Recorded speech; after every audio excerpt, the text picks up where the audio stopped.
সারা বিশ্ব জুড়ে এক নয়া ট্রেন্ডে গা ভাসিয়েছেন সকলে, জিবলি আর্টের ট্রেন্ড। নিজের ও পরিবারের মানুষের ছবি দিয়ে কৃত্রিম বুদ্ধিমত্তার সাহায্যে সেই ছবিকে কার্টুনের মতো বানিয়ে সমাজ মাধ্যমে আপলোড করছেন অনেকে। এআই এর মাধ্যমে এই কার্টুনের মতো ছবি বানানোর আড়ালে বিপদ লুকিয়ে আছে। এআই এর মাধ্যমে জিবলি ইমেজ তৈরি আদৌ কতটা নিরাপদ, সতর্ক করলেন ভারতীয় সাইবার বিশেষজ্ঞ সাম্যজিৎ মুখোপাধ্যায়। কৃত্রিম বুদ্ধিমত্তার সাহায্যে আপনার সাধারণ ছবি নিমেষের মধ্যে কার্টুন ছবিতে পরিণত হচ্ছে। সমাজ মাধ্যমে ট্রেন্ডিং এখন জিবলি ইমেজ। প্রিয়জনদের সঙ্গে কাটানো মুহূর্ত থেকে প্রাকৃতিক দৃশ্য কিংবা ব্যক্তিগত ছবি সবই কার্টুন ইমেজে পরিণত হয়ে যাচ্ছে। বিশ্ববিখ্যাত জাপানি শিল্পী হায়াও মিয়াজাকির অনবদ্য সৃষ্টি জিবলি স্টুডিওর অ্যানিমেশনের আদলে যে কোনো ছবিকে বদলে দিচ্ছে চ্যাটজিপিটি বা গ্রক এআই এর মতো প্ল্যাটফর্মগুলি। সমাজ মাধ্যমে এই জিবলি আর্টে মজেছে ৮ থেকে ৮০ সকলে। এই জিবলি ট্রেন্ড কতটা নিরাপদ? নিজের এআই ইমেজ বানাতে গিয়ে আদৌ সাইবার অপরাধীদের পাতা ফাঁদে পা দিচ্ছেন না তো?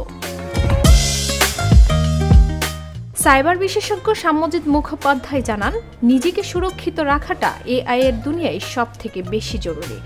আপনি যে ছবি আপলোড করছেন সেখান থেকে আপনার ছবি বা তথ্য অন্য কোথাও চলে যাবে না, বা আপনার ছবিটা কোথাও বিক্রি হবে না, তেমন কোনো স্বীকারোক্তি কোথাও দেয়া নেই। একটা ফোনে যখন আপনি ছবি তোলেন, তার সঙ্গে সেই ছবি সম্পর্কে সমস্ত তথ্য পাওয়া যায় আপনার ফোনে। একইভাবে কেউ যখন তার ছবি এআই প্ল্যাটফর্মে আপলোড করছে, ছবির ব্যাকগ্রাউন্ডে সেই তথ্যগুলি তো চলে যাচ্ছে এই প্ল্যাটফর্মগুলিতে। জিবলি আর্ট তৈরি করতে গিয়ে নিজের ব্যক্তিগত ছবি দিয়ে ফেলছেন নেটিজেনরাও। বিশেষজ্ঞরা বলছেন, এই জিবলি ইমেজের মেন সার্ভার রয়েছে আমেরিকায়। তবে এই বিপুল পরিমাণ ছবি বা তথ্য কোন সার্ভারে গিয়ে জমা হচ্ছে তা এখনো অজানা। ফলে অজান্তেই ব্যক্তিগত তথ্য চলে যাচ্ছে দেশের বাইরে অন্য কারো হাতে। বিশেষজ্ঞদের আশঙ্কা, ডিপফেক, ফেক পর্নোগ্রাফি, এমনকি ডার্ক ওয়েবেও বিক্রি হতে পারে ব্যক্তিগত ছবি। যে কোনো মুহূর্তে সাইবার অপরাধের শিকার হতে পারেন আপনি। সেক্ষেত্রে পুলিশ বা প্রশাসনের দ্বারস্থ হলেও সেভাবে সুরাহা হবে না বলেই আশঙ্কা বিশেষজ্ঞদের।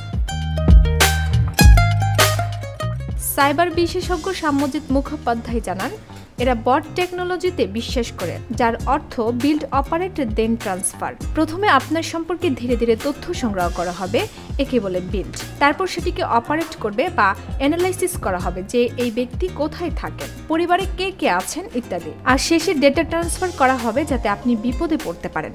ফলে এই ধরনের ওপেন এআই এর মতো প্ল্যাটফর্মে যদি আপনি আপনার নিজের ছবি স্বেচ্ছায় দিয়ে থাকেন, তাহলে ভবিষ্যতে যদি কোনো সমস্যা হয় তাতে না সরকার না অন্য কেউ দায়ী থাকবে। পরিসংখ্যান বলছে, এই কার্টুন ইমেজ তৈরির জন্য সম্প্রতি ১০ লক্ষ নতুন অ্যাকাউন্ট তৈরি হয়েছে এআই এর মাধ্যমে। মাত্র ৩০ ঘন্টায় ১ কোটি ছবি আপলোড করা হয়েছে সার্ভারে।